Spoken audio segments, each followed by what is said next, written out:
እነት የመሰረዝ እርምጃ የተወሰደው እነዛ ሶስት ሰዎች ግብረ ሰዶማዊነትን ስለተቃወሙ አይደለም። ይሄ በትክክል ሊሰመርበት የሚገባ ማንኛውም ሰው ይህንን የሚከታተል ሁሉ ሊረዳው የሚገባ ነው። ታዲያ ከምን አንፃር ነው እርምጃ የተወሰደው የሚለውን ሐሳብ አሁን ያንም የተጻፈው አሁን ያለውን በንባብ እናሰማቸዋለን። ከዛ በኋላ እርምጃ የተወሰደበትን ምክንያት እያንዳንዱ ሰው እንዲረዳና ሐሳቡን አመለካከቱን እንዲያስተካክል ነው እንጂ መሰረተ ክርስቶስ ቤተክርስቲያን እነዚህ ሰዎች ግብረ ሰዶማዊነትን ስለተቃወሙ እርምጃ እንዳልወሰደችባቸው እንዲረዱ፣ ነገር ግን ለምንድን ነው እርምጃ ተወሰደባቸው የሚለውን ደግሞ ያንም ጥር 22 ቀን የተጻፈውን ደብዳቤ ሙሉ ሐሳቡን አሁን በንባብ እናሰማቸዋለን። በመሰረተ ክርስቶስ ቤተክርስቲያን ለቀጠናዎች፣ ለክልሎች በያሉበት የጌታ ጸጋና ሰላም ይብዛላችሁ። ጉዳዩ የመሰረተ ክርስቶስ አስተዳደር መሪዎች ጉባኤ ውሳኔን ስለማሳወቅ ከላይ በርዕሱ እንደተገለጸው 1 ዶክተር ስዩም አንቶኒዮስ የለቡ አዲስ አበባ አጥቢያ አባል፣ 2 ወንድም ሰለሞን ወልደ ማርያም የመሪ ብርሃን አዲስ አበባ አጥቢያ አባል፣ 3 ወንድም አሰፋ ደሜ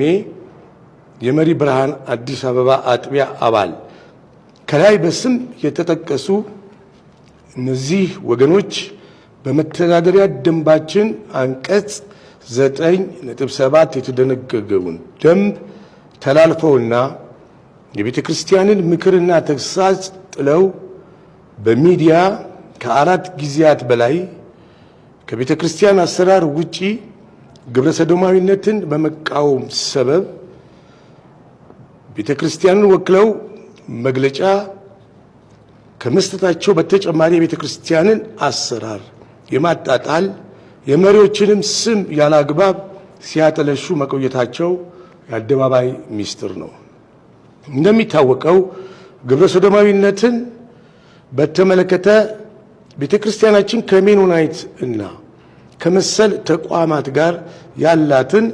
የሥራ ግንኙነት ማንም ግለሰብ ወይም ህብረት ምንም አይነት መረጃ ወይም ምክር ሳይሰጣት አቋሟን ግልጥ አድርጋለች። ለዚሁ ማረጋገጫ መሰረተ ክርስቶስ ቤተክርስቲያን ነሐሴ 9 2017 ዓመተ ምህረት ጥቅምት 7 2018 ዓመተ ምህረት ይፋዊ መግለጫ ከማውጣቷ በተጨማሪ ከነሐሴ 23 እስከ 24 2017 ዓመተ ምህረት በነበረው ጠቅላላ መሪዎች ጉባኤም ግልጽ መግለጫና ማብራሪያ ሰጥታበታለች። ከላይ በስም የተጠቀሱት እነዚህ 3 ወገኖች ቤተክርስቲያን ቀደም ብላ የወሰደችውን እርምጃ ግምት ውስጥ ሳያስገቡ 1 ጥቅምት 2 2018 ዓመተ ምህረት በመተዳደሪያ ደንብ አንቀጽ 9.5 የተደነገገውንና ለአባላት ከተሰጠው መብት አልፈው ማዕመጉን ማነጋገር እንፈልጋለን በማለታቸው የቤተ ክርስቲያኒቷ የማዕመጉ ሰብሳቢ፣ ምክትል ሰብሳቢና የቀድሞ ሰብሳቢ ከ3 ሰዓታት በላይ ጊዜ ሰጥተው በአካል አነጋግረዋቸዋል። በወቅቱ የግብረ ሰዶማዊነትን እንቅስቃሴ እንዳሳሰባቸውና ቤተ ክርስቲያኒቷ ማድረግ ያለባትን ከማሳሰብ አልፈው በማይመለከታቸው የአስተዳደር ጉዳይ ውስጥም ገብተው በቤተ ክርስቲያኒቷ አሰራር ጥያቄ ያነሱ ቢሆንም ላነሷቸው ጉዳዮች በወቅቱ ተገቢው መልስ ተሰጥቷቸዋል። 2 በጥቅምት 6 2018 ዓመተ ምህረት አሜሪካን ሀገር የሄዱ መሪዎች እንዲመለሱና ተጠያቂ እንዲሆኑ በመግለጽ የ3ቱ ፊርማ ያለበት በቀጥታ ለማዕመጉ ተጽፎ ለአዲስ አበባና ለምስራቅ አዲስ አበባ ክልሎች ግልባጭ የተደረገ ደብዳቤ ጽፈዋል። ሆኖም ይህ ከአሰራር ውጪ ከመሆኑም ሌላ ግለሰቦች ይህን ጉዳይ በዚህ መልኩ የመጠየቅም ሆነ የማስገደድ መብት የላቸውም። 3 በሌላ በኩል አሜሪካን ሀገር ከሄዱ መሪዎች ጋር ተያይዘው ላነሱ ጥያቄ ግን መሪዎቹ ሲመለሱ በቂ ማብራሪያ እንደሚሰጥ ቀደም ሲል ተገልጾላቸው የነበረ ቢሆንም ጥያቄያቸው ከግብረ ሰዶማዊነት ተቃውሞ አልፎ የቤተ ክርስቲያኒቷን አሰራርና መተዳደሪያ ደንብ ላይ ህዝቡ ጥርጣሬ እንዲያድርበት የሚያደርግና በደንባችን መሰረት ተገቢው የእርምት እርምጃ የሚያስወስድ ቢሆንም ቤተ ክርስቲያን በትዕግስት ሁኔታውን መከታተልን መረጠች። 4 ጥቅምት 10 2018 ዓ.ም ለሁለተኛ ጊዜ በቀጥታ ለመሰረተ ክርስቶስ ቤተ ክርስቲያን አስተዳደር መሪዎች ጉባኤ ወይም ማዕመጉ በጻፉት ደብዳቤ እንደገና ቤተ ክርስቲያን ግብረ ሰዶማዊነትን አስመልክቶ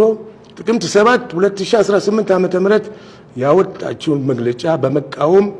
አሜሪካን ሀገር የሄዱ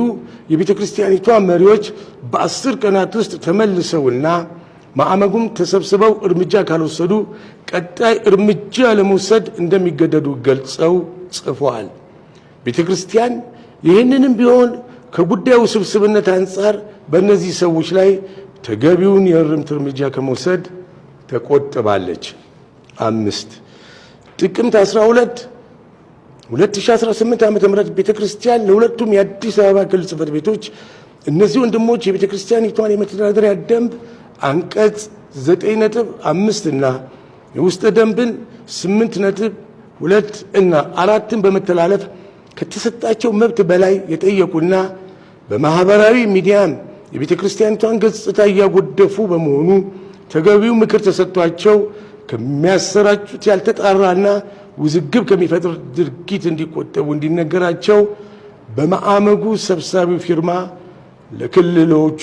በደብዳቤ ተገልጿል። 6 በዚህ አግባብ የምስራቅ አዲስ አበባ ክልል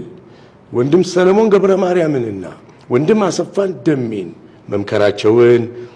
አዲስ አበባ ክልል ጽሕፈት ቤት ደግሞ ዶክተር ስዩም አንቶኒዮስን ተገቢውን ምክር እና መሪዎቹ ከአሜሪካ እስኪመጡ ድረስ እንዲታገሱ ተነግሯቸው ሶስቱም ወንድሞች ምክሩን በሙሉ ፈቃደኝነት መቀበላቸውን የሚገልጽ በምስራቅ አዲስ አበባ ክልል ጥቅምት 28 2018 ዓ.ም በአዲስ አበባ ክልል ደግሞ ጥቅምት 24 2018 ዓ.ም በተጻፈ ደብዳቤ ለዋናው ቢሮ ተገልጿል። 7 ህዳር 2 2018 ዓ.ም ወደ አሜሪካ የሄዱ ወገኖች ወደ ሀገር ቤት ከመግባታቸው አንድ ቀን ቀደም ብሎ እነዚሁ ወገኖች 3 ሆነው በሐሌታ ሚዲያ ቀርበው በንባብ ጋዜጣዊ ያሉትን መግለጫ ሰጡ። የመግለጫው ይዘት ቤተክርስቲያን በነሐሴ 2017 ዓ.ም እና በጥቅምት ወር 2018 ዓ.ም የሰጠችውን መግለጫ በመቃወም ራሳቸውን በመሪነት ቦታ በማስቀመጥ ክልሎች እና አጥቢያዎች ተረጋግተው እንዲጠባበቁ አሳሰቡ። ይህ ጉዳይ የቤተ ክርስቲያኒቷን መልካም ገጽታ እና የአሰራር ልማድ በእጅጉ የጎዳ ቢሆንም ጉዳዩን በትዕግስትና በጥንቃቄ ለመያዝ ሲባል ምንም እርምጃ አልተወሰደም። 8 ህዳር 7 2018 ዓ.ም ከአሜሪካ የመጡ መሪዎች ማለትም ፓስተር ደሳለኝ አበበና ፓስተር ጊሹ ጀቢቻ ስለ ጉዟቸው ለአዲስ አበባ ክልል ለምስራቅ አዲስ አበባ ክልልና ለቡራዩ ወልመራ ክልል አስተዳደር መሪዎች ጉባኤ አባላትና የቀደሙ የቤተ ክርስቲያን መሪዎች በተገኙበት በቂ ማብራሪያ ሰጡ።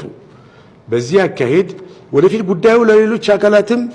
በተገቢው መንገድ ማስረዳት ተገቢ እንደሆነና እነዚህ 3 ወገኖችን በተመለከተ ጉዳዩን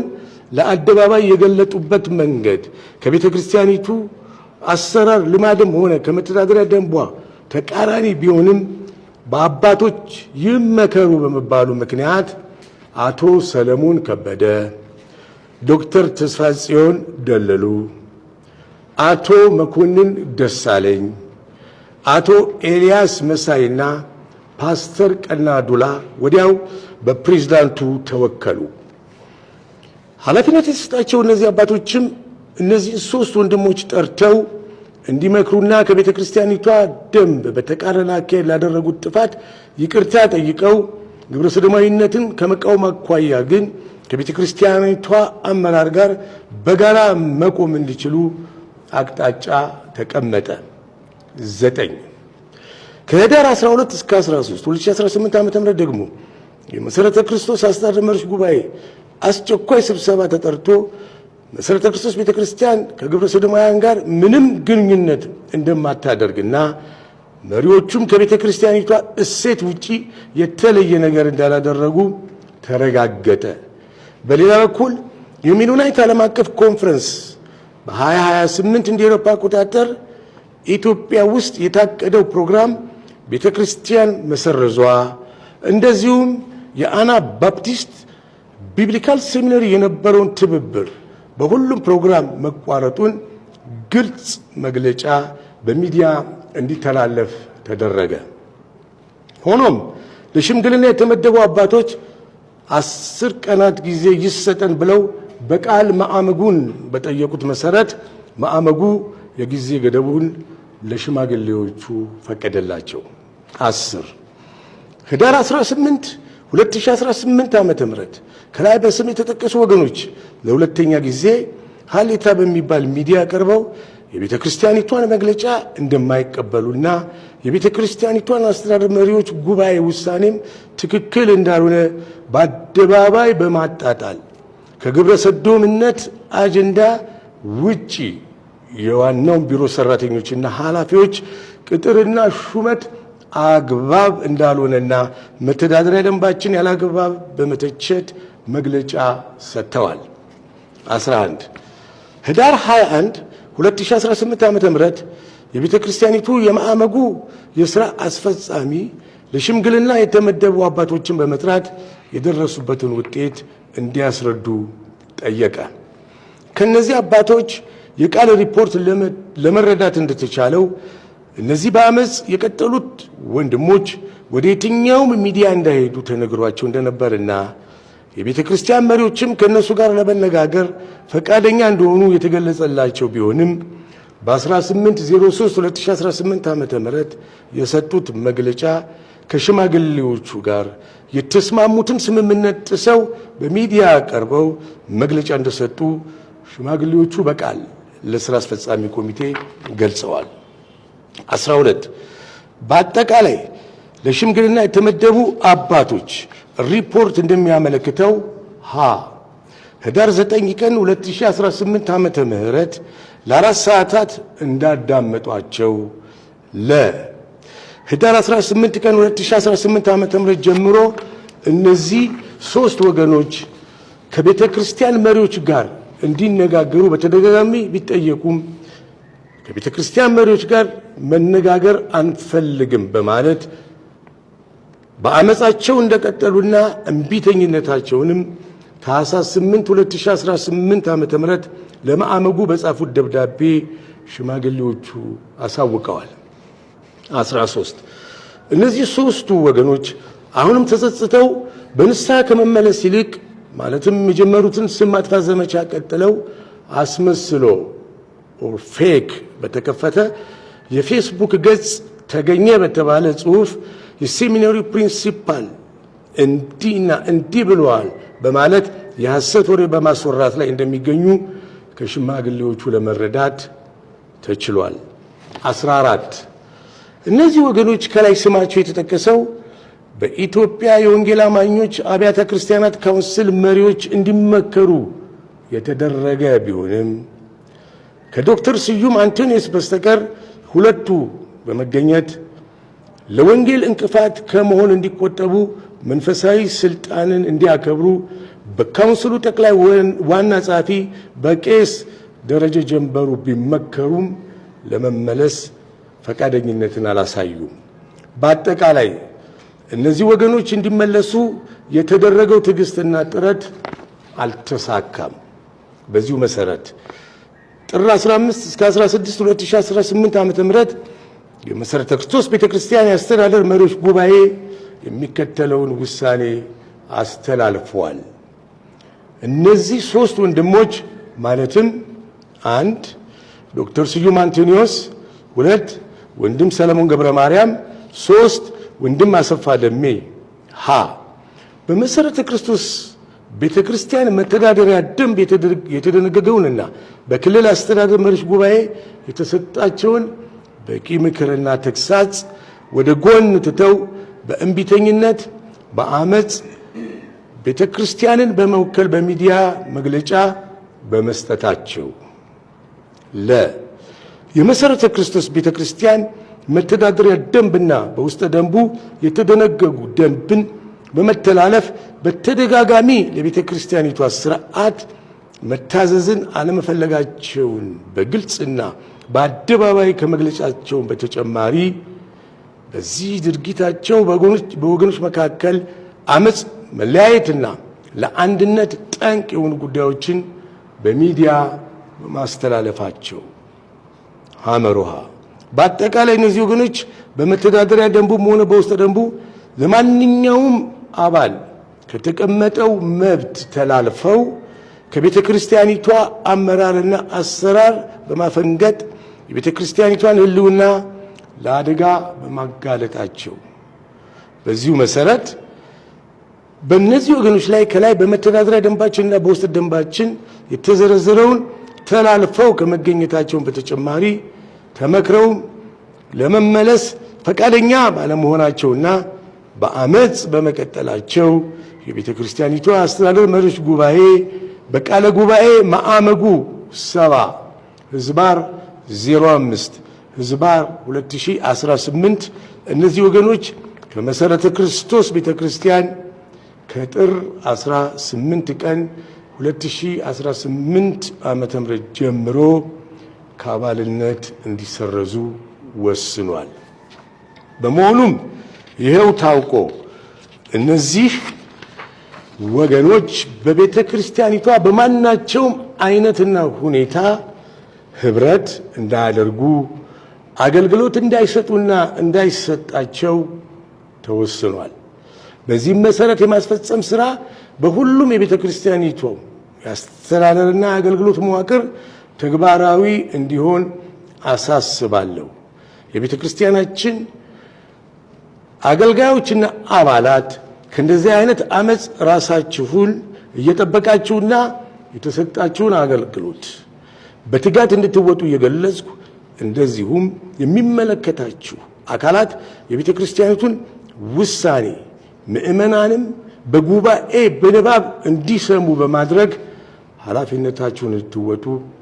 በጌታ ፍቅር አሳውቃለሁ።